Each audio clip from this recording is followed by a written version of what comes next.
Well, folks, some breaking news here in South Africa where Julius Malema apparently has been denied a visa to go to the UK. Interesting thing, he reported this from the airport. You didn't have your visa before you went to the airport? That's strange. Or was it revoked? In any case, he's trying to make the point that this is racist. No, my friend, this is a consequence. Friends and Family Only Fridays. You know what that stands for. For years, you've denigrated and attacked the West. You've made race-hustling statements, racist statements, attacking people, doing outlandish things, looking for attention. Well, now that Donald Trump has returned and you've threatened his life, someone's paying attention. And these are the consequences of your actions. You may get away with outlandish things, saying outrageous things, attacking people based on their race at home, but abroad, people have been giving you a free pass for 20 years. It looks like that's come to an end. Wow. So he's trying to claim that his voice is being silenced, but you're not being silenced, Julius. Your Twitter account, you posted that you couldn't get a visa. You're allowed to say what you want, attend any conference you want. But when you threaten the life of President of the United States, you overstep the bounds, and you've put yourself in a difficult position. These are your actions, no one else's. You threatened the man's life. You got on the radar of the Secret Service, and there are consequences. Instead of being angry at the British, you should be very grateful that they didn't go through the embarrassment of fulfilling a warrant for your arrest and extraditing you to the United States when you arrived in the UK. You're really not reading the room very well, my friend. You're really not reading the room very well. Your actions, while you think they're hyperbole, when you threaten the life of the President of the United States, there are consequences.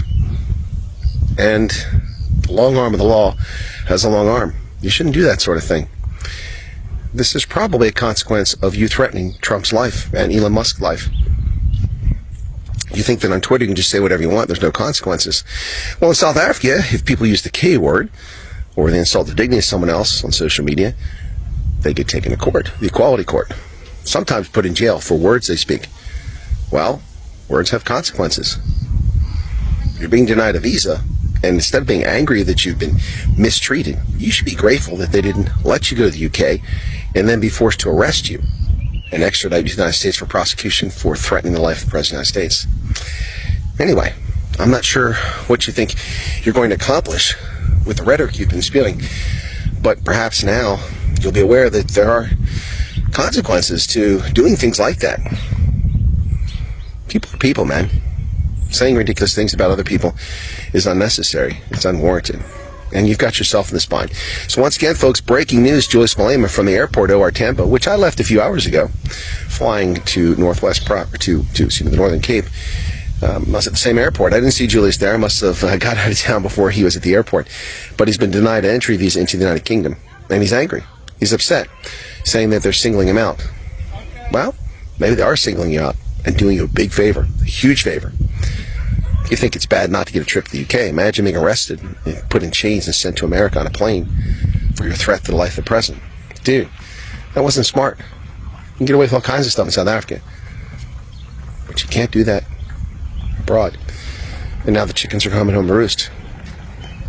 What say you, South Africa? What say you, Mzansi? What say you, world? Is the UK justified in denying Julius a visa? Is it appropriate? Is it wrong? Is it justified? What do you think? Cheers.